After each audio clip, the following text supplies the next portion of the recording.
Clay Travis, mic check. I got to find my... Hold on. Let me get my phone.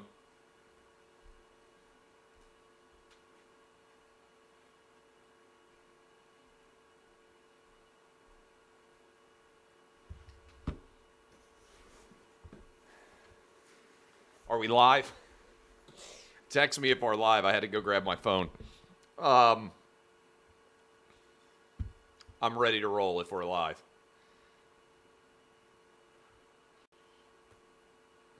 Welcome into OutKick, the show. I'm Clay Travis. I hope all of you are having fantastic Mondays wherever you may be across this great country, this great land. I'm on Monday, Tuesday, Wednesday, Thursday. Then I am headed down to Key West. And then I'm going to be out in Park City, Utah for much of the rest of the year. So not a lot of these. We'll be here Monday, Tuesday, Wednesday, Thursday. Then we'll be back after the first of the year at some point. So just giving all of you a heads up on where we are headed here, right off the top. I want all of you to pray for Mike Leach and his family as Mike Leach is dealing with an incredibly difficult health condition, heart attack, is currently in a Jackson, Mississippi hospital. His family is traveling there to be with him. And I just have to tell you, Mike Leach is fantastic. I really have grown to greatly appreciate Mike Leach and what he has meant to college football. He's been on a lot of our OutKick programs over the years. He's a friend. I would consider him to be a friend.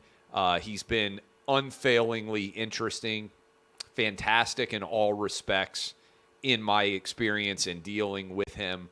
He's had a tremendous impact on college football in general. But for those of you who may not be that familiar with OutKick content for a long time, during COVID, Mike Leach wanted to just come on and talk about the Tiger King with me. So there is still a long-form podcast up as a part of the wins and losses conversation where Mike Leach just talks with me about the Tiger King episodes.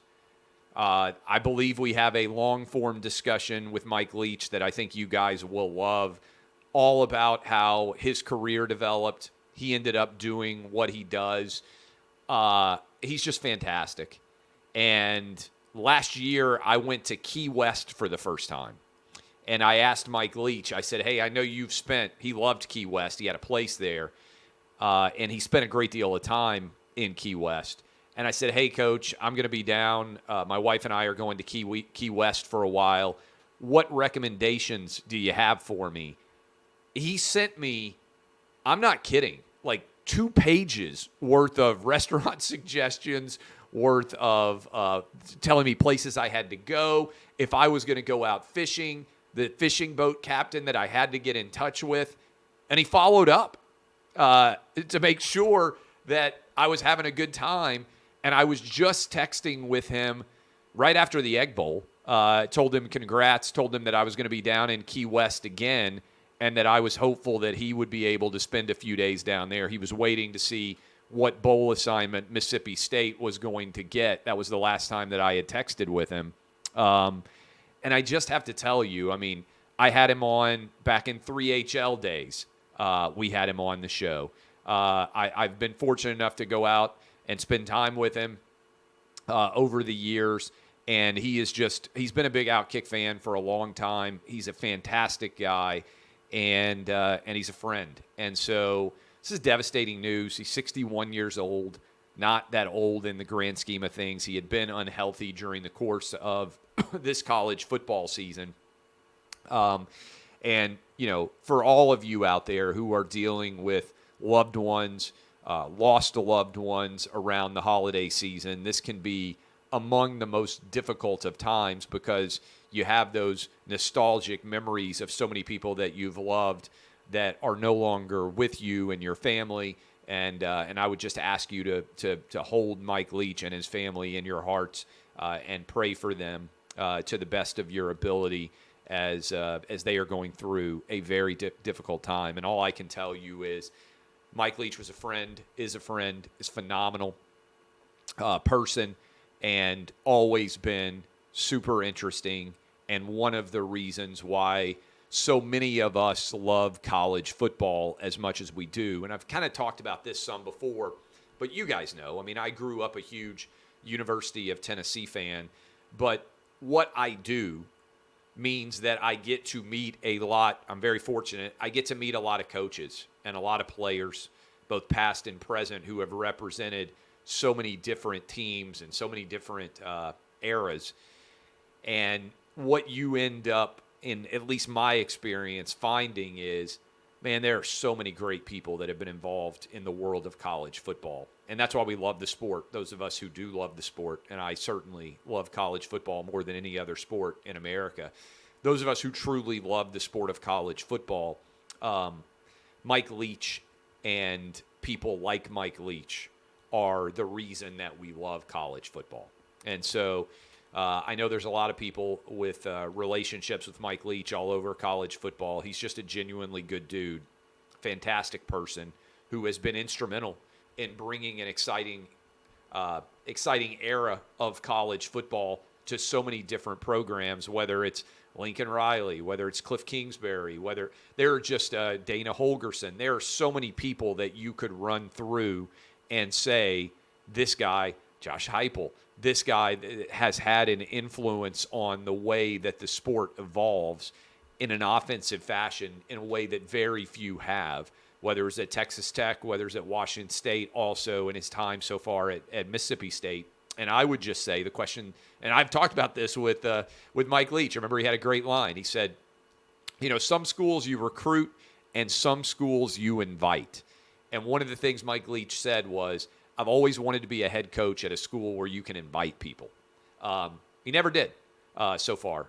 Texas Tech, Washington State, and Mississippi State are not schools where, you know, his example was when you tell them, hey, you can come here, they come chasing you.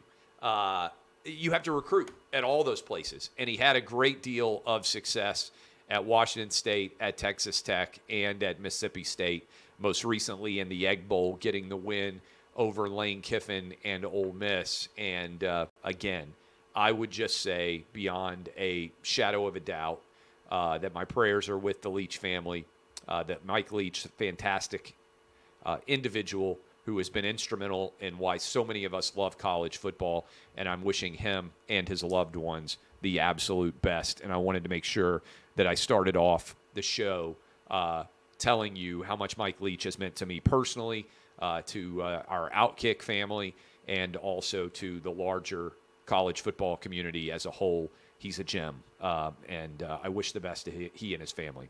Okay. Serious story.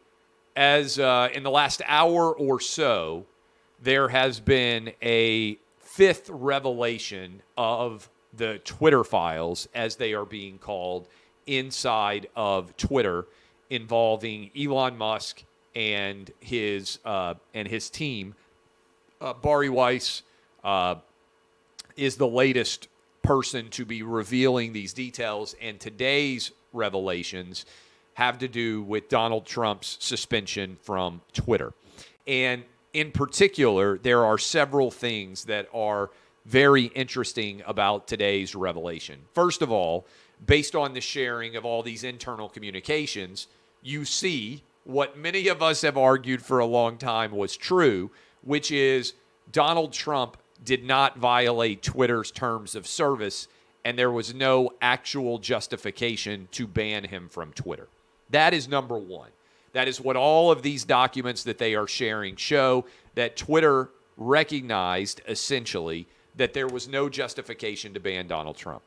Number two, what you recognize is this Twitter bureaucracy was far left-wing in nature, and they were working in concert with far left-wing Democrat operatives to attack Republicans, conservatives, people who were just a little bit to the right of center. Twitter was a far left-wing organization. And I want to discuss a couple of things that I screenshotted from this sharing. One of the things that has come out from the Twitter files is, and I'm reading from Bari Weiss, there were dissenters inside Twitter. Maybe because I'm from China, said one employee on January 7th, I deeply understand how censorship can destroy the public conversation. But these dissenters were in an extreme minority, and they were shouted down by the far left-wing agents, bureaucrats inside of Twitter. And I think this is significant because there's been this obsession, diversity and inclusion. Diversity and inclusion. You hear it all the time. Twitter was a diverse, I'm betting, company, but everybody had the same idea. So what Twitter cared about and what many left-wing organizations care about is they want cosmetic diversity, but they want intellectual sameness. In other words, everybody needs to have the same opinion, but they can look different because it gives the cloak of diversity. It's only cosmetic. It's not intellectual diversity. What you see from inside of these Twitter files is what needs to be occurring is intellectual diversity. Because if Twitter's bureaucracy had been 50% Republicans and 50% Democrats, or 40%, or 33, with 33% of people saying they're independents, you wouldn't have had the result that you did, which is Twitter banning Donald Trump. So this is important, and I don't think it receives enough attention. Intellectual diversity is far more important than cosmetic diversity. Why does it matter if people look different but all think the same? That doesn't help you reach a better result. And make no mistake, there is no way to justify the decision to ban Donald Trump. And I have to give credit. Emmanuel Macron, the president of France, Angela Merkel, in charge of Germany, from inside of Russia, the Russian dissident who is currently in prison, they all spoke out against this. Benjamin Netanyahu, there are many different leaders. We just had Netanyahu on the program. There are many different leaders who were opposed to this idea, who spoke out in real time. Very few, unfortunately, people of sound mind on the Democrat side were willing to speak up here. And look, this is all private deliberations. One of the things that I would say would make a lot of sense for Elon Musk as he goes forward is I think there needs to be a Twitter, almost Supreme Court. Let me explain what I mean by this idea of a Twitter Supreme Court.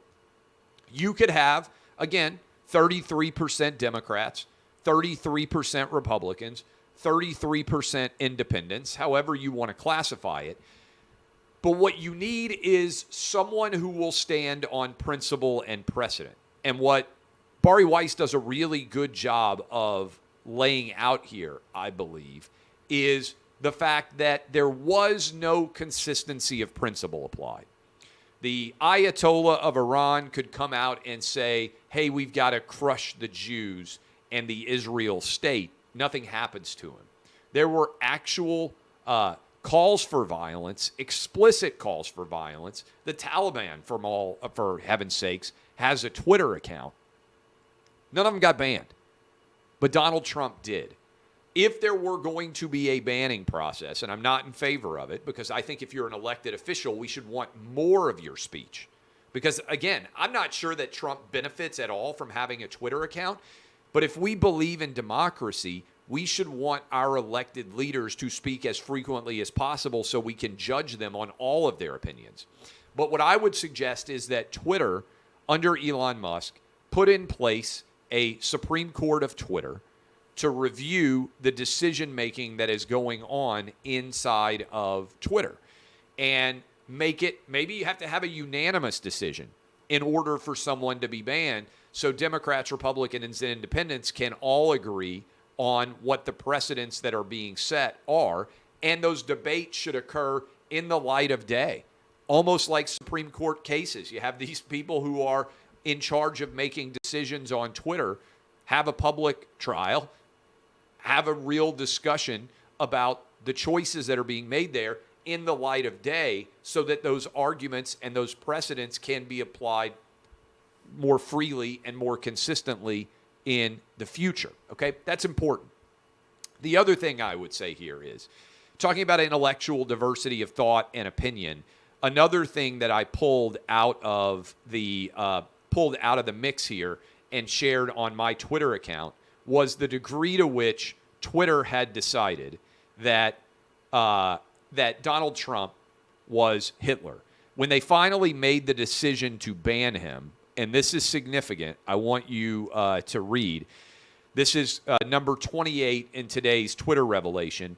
Members of the team came to, quote, view him, meaning Trump, as the leader of a terrorist group responsible for violence and deaths, comparable to the Christchurch shooter or Hitler. And on that basis and on the totality of his tweets, he should be deplatformed. So this is the logical next step as it pertains to, again, words becoming violence. The Christchurch shooter in New Zealand killed many people. Hitler obviously was directly responsible for millions of deaths. Yet Donald Trump, based on the tweets that he was sending, they decided was the equivalent of that. That is the next step, arguing that words are violence, and that to me is what the Twitter bureaucracy came to believe. Now, a couple of other things. There are lots of discussions about some of these Twitter individuals having their names shared publicly. I don't have a problem with that at all. If you are in this kind of position of power and you are making decisions about who can and who cannot use your platform, then your name should be discussed and your potential biases should be acknowledged and examined. That's 100% valid. I don't have any problem with that at all. You are in the public arena. You're in the public sphere. If you're in a position like that and you call Trump supporters Nazis, well, I think that could color whether you're being unbiased in the way that, for instance, you are applying your powers on the Twitter platform. I think that matters to a large extent. I think that is significant. I also believe that as you analyze this decision to ban Trump, we have to spend more time, I really think, praising Elon Musk for what he has been willing to do and what he has been willing to say.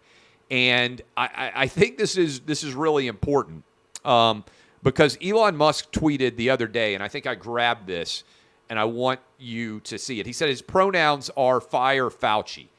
First of all, or prosecute Fauci. And I agree with Elon Musk on that. Sorry, prosecute Fauci. And then he was said to someone said, oh, this is really unacceptable tweet by you. And Musk responded, I strongly disagree. Forcing your pronouns upon others when they didn't ask and implicitly ostracizing those who don't is neither good nor kind to anyone. As for Fauci, he lied to Congress and funded gain-of-function research that killed millions of people. Not awesome, in my opinion. Well said by Elon Musk. And I agree. Look, Elon Musk could have easily stayed out of the line of fire. He's already reinvented the combustion engine. He is already sending spaceships to space better than NASA. He's boring holes in tunnels so that he can send things all over. He wants to make humans an interplanetary species, meaning we can live on multiple places in the event of catastrophe here. And yet he's decided that breaking the woke mind virus is so important that he's willing to put $44 billion on the line and step into the public arena and take the slings and arrows of derision that come for standing up for the First Amendment. And this is important. History teaches, and I'm a history nerd, history teaches us time after time after time that those who stand up in favor of free speech, those who oppose the curtailment of speech, are always on the right side of history. Okay? Never are the censors or the book burners on the right side of history in the end. They might look like they're on the right side of history for a short period of time, but the woke virus is about censorship. It's about restricting the marketplace of ideas, not allowing people to say what they really believe. This is a big part of the book that I am writing right now, which will be out in September. I'm spending a lot of time thinking about it, and this is massively important. It would have been easy for Elon Musk to decide that he didn't want to get involved in this battle. But all of the battles that Elon is fighting, in his opinion, are about the future of humanity. And that's why he has the electric vehicles. That's why he's trying to make us a planetary species. And it's why he's fighting battles for free speech and just consistent application of rules. I think Elon's heroic right now. I really do. Because so many times, and what I do, I will hear from people who have more money than they could ever spend in their life, and they will say, I agree with everything you're saying, Clay. God bless you, but I could never say it in public myself. And I always think, well, first of all, it's always great to hear that somebody agrees with what I'm saying, so I don't begrudge that, and I appreciate it. But I got a relatively small amount of FU money compared to a lot of people in this country. And I was saying exactly what I thought before I had FU money. You can argue the reason I have FU money is because I've just continued to say exactly what I think, no matter what the consequences are. But there are a lot of people who agree with everything that Elon Musk is saying that are hiding. And I don't think we can underrate how difficult it's going to be to sweep out this woke mind virus, because it requires a lot of people acknowledging that they've been wrong. And it's hard to get people to acknowledge that they've been wrong. All you have to do is pay attention to everything Dr. Fauci has said. He's been proven wrong on virtually every issue with COVID, and there's still a lot of people who want to argue that he's a hero. I think he's a felon, obviously, based on the evidence. So I'm still waiting for what I think are going to be the most explosive revelations from inside of Twitter, which is going to be the concerted effort, the collusion between the Biden administration and Twitter and big tech companies writ large over what could and could not be said, and the attempted and successful censorship of all the White House's political enemies on social media. One other story that's out there that I think is worth paying attention to right now. Joe Manchin has given some quotes, and this is important in terms of the way that it is being covered. Joe Manchin has said, let me hit this first. ABC, CBS, and NBC have combined to cover the Twitter files story a total of one time. This is why we need primetime hearings, because what a lot of you recognize who watch this is we have a fundamentally dishonest media. ABC, CBS, NBC, The Washington Post, The New York Times, MSNBC, CNN, they aren't going to cover the Twitter files, honestly, because they are the bad guys in this story. And slowly that is dawning on them that they were the censorious individuals, that their entities were colluding with big government, that we had effectively a totalitarian regime, Democrats and their allies in big media, plus their allies in big tech, colluded to keep the truth from being shared with the larger American public. But I also want to talk about this, which is one reason why Joe Manchin is contemplating bailing. Joe Manchin was asked if he may become an independent like Sinema did. He said, I'll look at all those things. I've always looked at all those things, but I have no intention of doing anything right now. Whether I do something later, I can't tell you what the future is going to bring. That is West Virginia Democrat Senator Joe Manchin. He also said, I'm not a Washington Democrat. I don't know what else to tell you. And if a Washington independent is, we'll see what happens there. We'll have to look. People are registering more for independent than any other party affiliation. They're sick and tired of it. And so Joe Manchin, as I have told you, his time with the Democrat Party is short in the future. I believe ultimately what he is going to end up doing, I really do believe this, is I think if Democrats had lost the Senate, Joe Manchin already would have walked. He knows he has no chance of winning re-election as a Democrat. I think at some point he'll either be an independent or he will announce he is going to retire and not continue any further. Finally, let me get you with some NFL results to finish off today's show. Then I got to go work more on this year's book, which will be out next year. We've got the Patriots going up against the Cardinals tonight. I'd probably take the Cardinals in this game. I don't feel good about the Patriots either final game. But look, the Bengals continue to be on a run.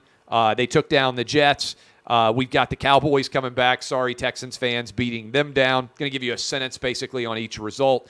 Lions on a roll, 5-1 in their last 6. The Dan Campbell era. There's a lot of good momentum inside of the Lions. They took down the Vikings. Jags whipped the Titans. Titans turned the ball over 4 times. Titans have lost 3 games in a row. This was an opportunity at home for the Titans to effectively end the AFC South race. Instead, they lost, and as a result, the Jags still kind of floating around out there on the periphery. They'd probably have to win the rest of their games, and the Titans would basically have to lose almost the rest of theirs, considering that the Texans are still out there. The Eagles got past the Giants. And obviously this was a big beatdown from the Eagles, who are the best team right now in football. Ravens managed to hold on against the Steelers. Chiefs got up 27-0, got that lead cut, and then held on to beat the Broncos. Broncos officially eliminated. And we've got the 49ers blowing out the Bucs. I thought it was wild when I saw this result was that we ended up in this situation where the 49ers had a player getting an autograph on the football that he picked off from Tom Brady. Obviously, the Bucs still likely to win the NFC South and host a home playoff game, but they're not playing very well right now either. And the Panthers get the win over the Seahawks, as well as the Chargers outlasting the Dolphins. There's been a lot of Tua and Justin Herbert debates. Personally, I like Tua. I think Tua has been maligned unfairly, but I think Justin Herbert is an incredible talent and has done fantastically well. So I appreciate all of you. I look forward to further revelations about Dr. Fauci's criminal behavior, in my opinion. And I appreciate everything that Elon Musk is doing to bring truth to what is often an insane world. DBAP unless you need to SBAP. I am Clay Travis. This has been OutKick, the show.